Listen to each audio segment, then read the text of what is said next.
It is the largest flying machine ever built by human hands.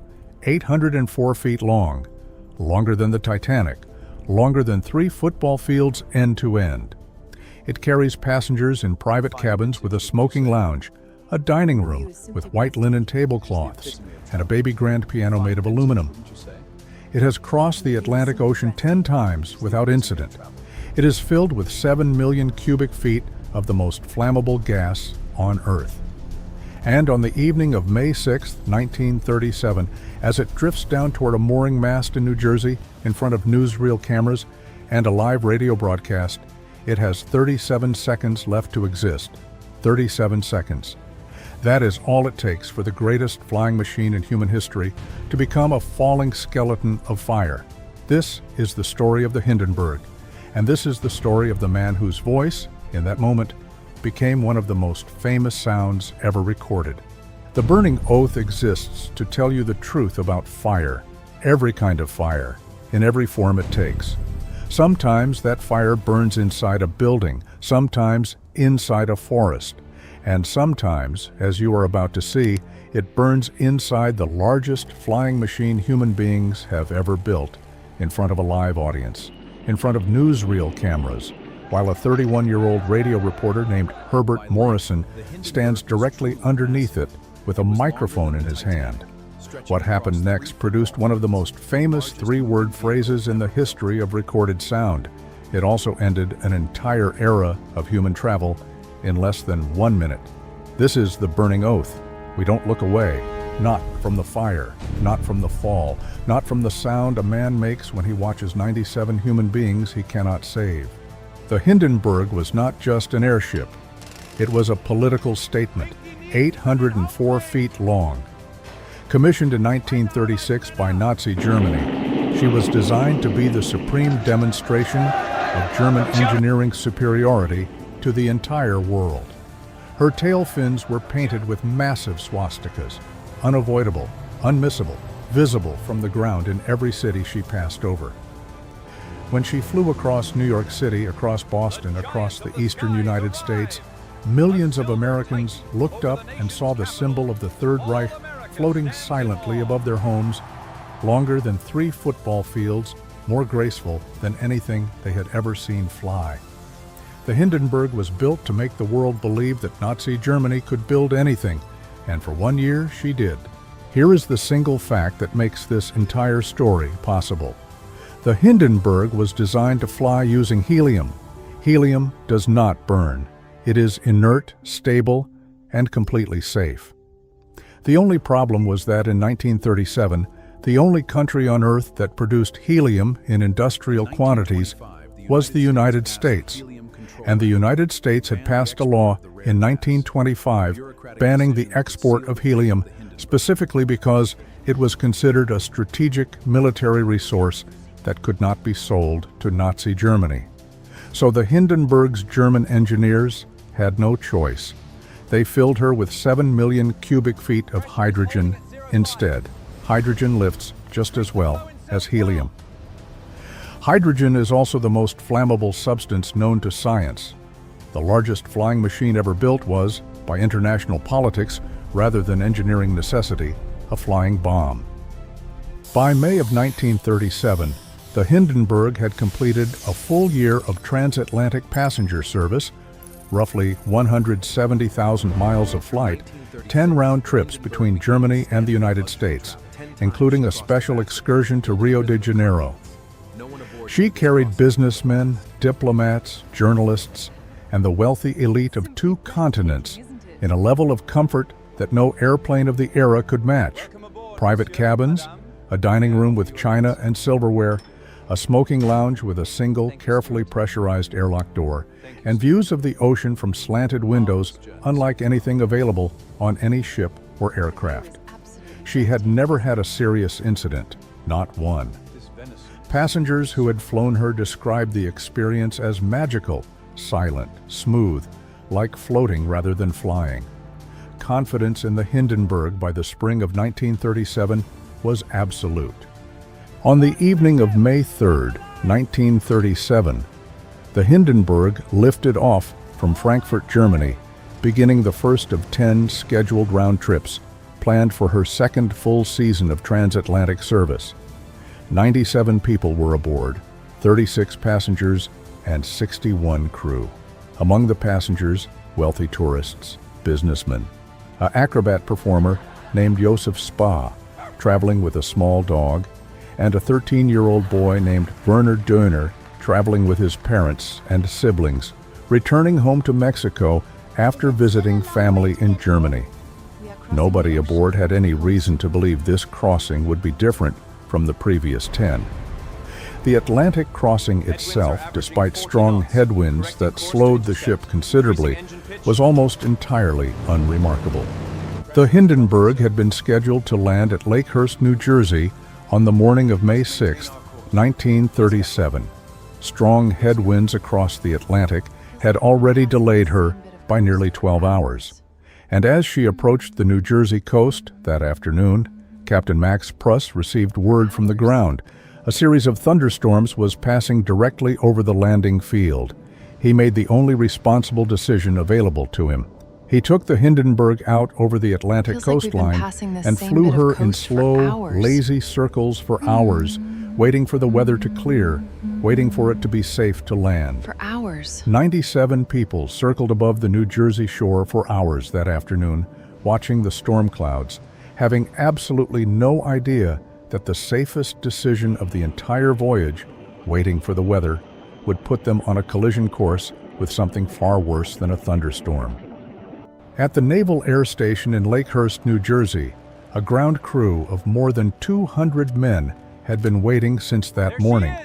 Among the crowd gathered to watch the landing, journalists from newspapers and newsreel companies, the families of arriving passengers, and a 31-year-old radio reporter from Chicago's WLS station named Herbert Morrison. Morrison had been sent by his station at the suggestion of American Airlines, which connected passengers from Lakehurst to onward flights, to record the landing for what was meant to be nothing more than a routine publicity piece. He had brought, at his own request, a new and unusual piece of equipment, a portable disc recorder, so that his report could be played back later rather than broadcast live. Nobody, not Morrison, not the Navy, not a single person on that field, had any idea that this routine assignment would become the most listened-to disaster broadcast in the history of radio. At 7 p.m., Herbert Morrison began recording. His opening words were almost mundanely professional, a mention of the American Airlines flight that had brought him and his sound engineer to New Jersey the day before, a description of the airfield, the weather, the crowd. He had the rich, calm, practiced tone of a trained radio announcer. For the next 21 minutes, his report would be exactly what everyone expected, a smooth, professional description of a routine airship landing. He described the Hindenburg's approach. He described the mooring lines being dropped. He noted, almost as an aside, the storm that had passed. He had no idea. Nobody had any idea that he was about to give the most famous live account of catastrophe in the history of broadcasting. At 7:21 p.m., the Hindenburg began her final approach to the mooring mast. Her engines reversed to slow her descent. Her bowlines dropped to the ground crew below, the standard procedure repeated successfully on every one of her previous landings. From the ground, witnesses would later testify, something strange appeared along the top of the airship's hull near the tail. A faint flickering blue glow, like a flame that wasn't quite a flame. A phenomenon called St. Elmo's fire, a form of static electrical discharge. Almost nobody noticed it. The few who did had no reason to think it mattered. The Hindenburg had crossed the Atlantic Ocean 10 times. She was, in every sense that mattered to the people standing beneath her, perfectly safe. At 7:25 p.m., 4 minutes after the Hindenburg began her final approach, witnesses on the ground saw a flicker of flame appear near the tail of the airship, in almost exactly the location where the strange blue glow had been observed minutes earlier. Within seconds, the flame became visible to everyone on the field. The official cause has never been proven beyond doubt. The leading theory, a hydrogen leak from a damaged gas cell ignited by a static electrical discharge, possibly the very same St. Elmo's fire phenomenon witnesses had already seen. Whatever the precise spark, the result was instantaneous and absolute. 7 million cubic feet of hydrogen does not burn slowly. It does not smolder. It detonates into open flame in the time it takes to draw a single breath. What Herbert Morrison said in the seconds that followed has been played, replayed, parodied, and studied for nearly 90 years. His own words captured on a spinning disc as the shock wave of the explosion physically knocked the recording needle off its track, saved only because his engineer, Charlie Nelson, instantly and instinctively guided it back into place without missing the recording. Morrison's composure broke completely. He described the airship bursting into flame. He described it crashing toward the mooring mast. He described flames climbing 400 or 500 feet into the sky. And then, as he watched what he believed in that moment was the death of every single person aboard, his voice cracked into the 3 words that would outlive him by nearly a century.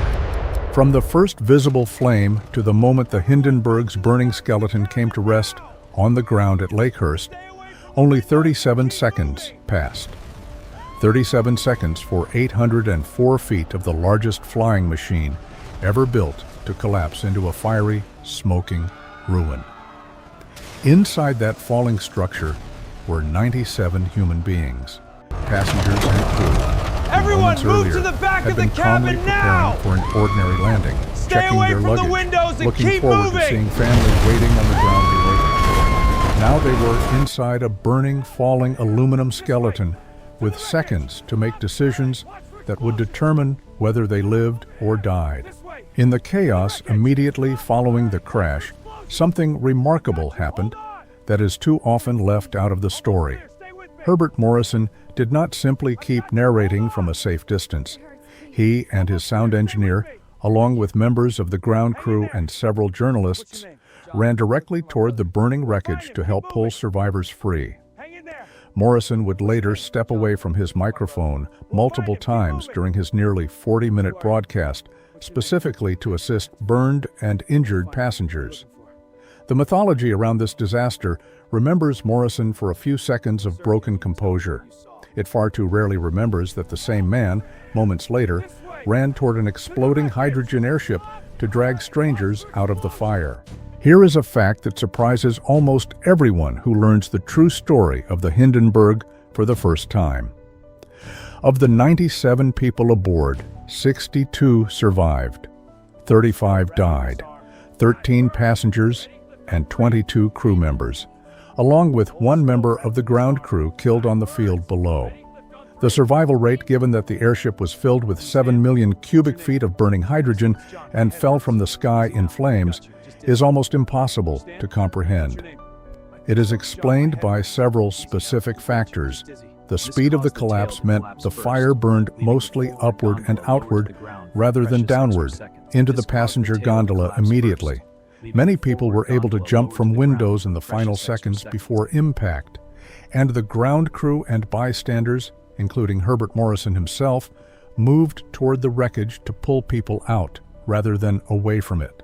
Among the passengers aboard the Hindenburg was an 8-year-old boy named Werner Döner, traveling with his parents and 2 siblings, returning home to Mexico after visiting family in Germany. When the fire broke out, Werner's mother made a decision in the span of seconds that saved his life. She threw him through a window of the burning gondola toward the ground below, then jumped after him herself. Werner suffered severe burns to his face, legs, and hands. His father and older sister did not survive. Werner Döner grew up, became an electrical engineer, and lived for 82 more years after that night. He died on November 8, 2019, in Laconia, New Hampshire, the very last living survivor of the Hindenburg disaster.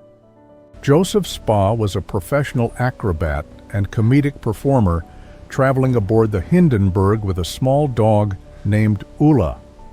When the fire erupted, Spa's training and athleticism became, quite literally, the thing that saved his life. He climbed out through a window of the gondola and, using the same physical skill he used on stage, lowered himself by his hands along the ship's structure as it descended, dropping to the ground at the last possible moment before the wreckage fully collapsed. He survived with only minor injuries. He went back for his dog. He did not get there in time. Ulla did not survive. It is important to understand that the Hindenburg's death toll fell disproportionately on her crew, not her passengers. Of the 35 who died, 22 were crew members, many of them men working in the engine cars, suspended below and outside the main hull, who had almost no chance of escape when the hydrogen ignited above and around them.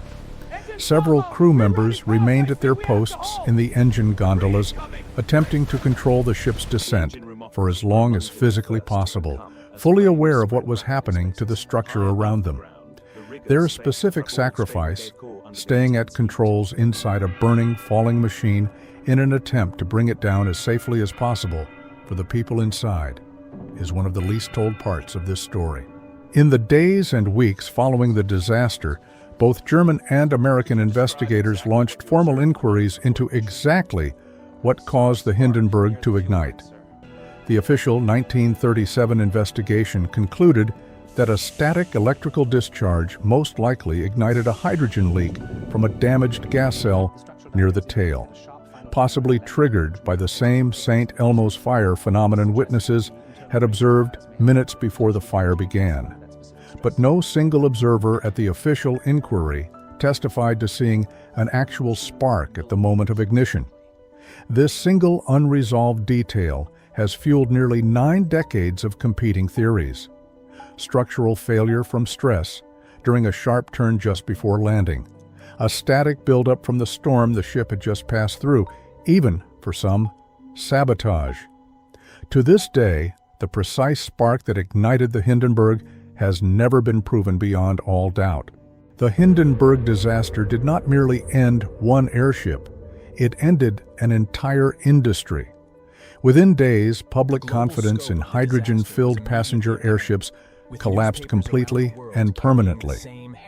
Newsreel footage of the disaster, paired years later with Herbert Morrison's recorded narration, played in movie theaters across America and around the world, burning the image of the falling, flaming Hindenburg into the global public consciousness in a way that no written report ever could have.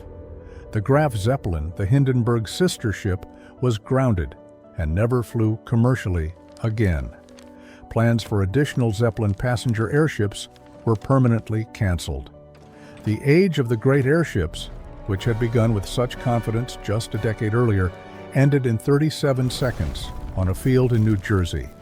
The footage of the Hindenburg disaster has been seen, by conservative estimate, by more human beings than almost any other piece of disaster footage in the history of film and television. It has been used in documentaries, in textbooks, in advertisements, and parodied in television comedies decades later. Herbert Morrison's recorded voice, though it was never actually broadcast live and was not paired with the film footage until years afterward, has become so completely fused with the visual images of the burning airship in public memory that most people now genuinely believe they are hearing a single, continuous live broadcast. They are not. They are hearing one of the most carefully preserved historical accidents in the entire history of recorded media, a radio reporter's recording and a newsreel cameraman's film created independently and joined together by history into something neither man could have anticipated. By noon the following day, Herbert Morrison's recorded broadcast was airing coast to coast on NBC's radio network, the first time in the history of American radio that a recorded account of a breaking news event had been distributed nationally this way. His 3-word cry of anguish, born from his genuine belief in that moment that every single person aboard had died, became permanently fused to the American historical memory of the Hindenburg disaster. It has been quoted, parodied, and referenced for nearly 90 years in television comedy, in films, in everyday conversation, as shorthand for any catastrophic overreaction.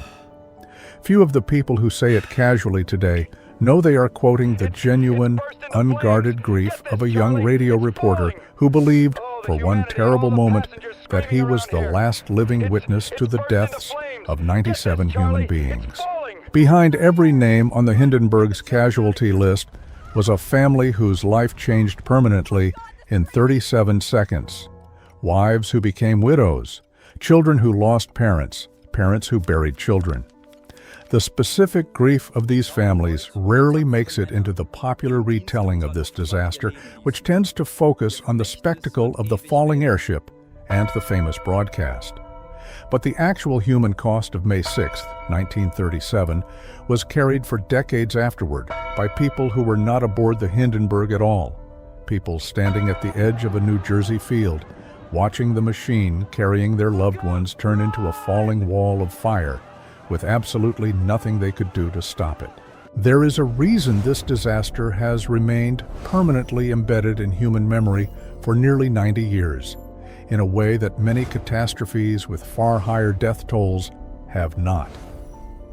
It is not simply the death toll, 36 dead, is a tragedy, but it is, by the brutal mathematics of disaster history, a comparatively small one. It is the combination of scale, speed, and witness. The largest flying machine ever built by human hands, destroyed in 37 seconds in front of cameras, in front of a live audience, with a recorded human voice capturing the precise, unguarded moment of watching it happen. The Hindenburg disaster did not just kill 36 people. It captured, on permanent record, exactly what it sounds like when a confident, modern, technologically advanced civilization watches its own certainty collapse in real time. The Hindenburg disaster is, in the most literal sense possible, a story about fire telling the truth. For one full year, German engineers, American business partners, and confident passengers had all agreed implicitly to overlook the fact that the largest flying machine in human history was filled with the most flammable substance known to science.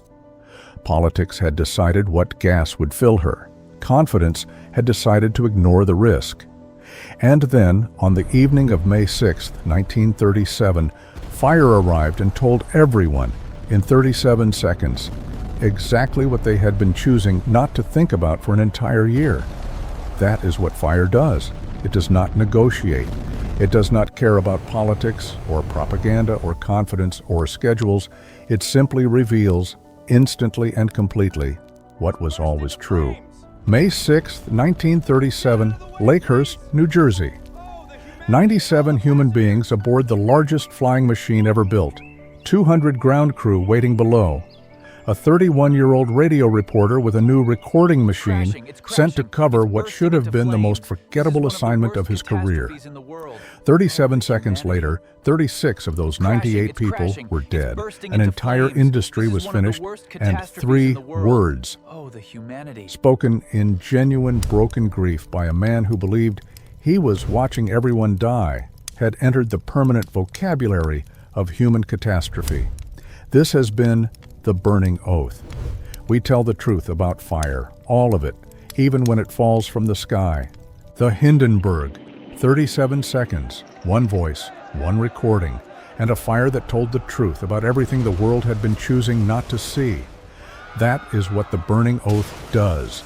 Every episode, every story, every fire. We find the truth inside the disaster, the decision that was ignored, the warning that was filed away, the confidence that outran the physics, and we put it on record. If this story kept you watching, hit subscribe.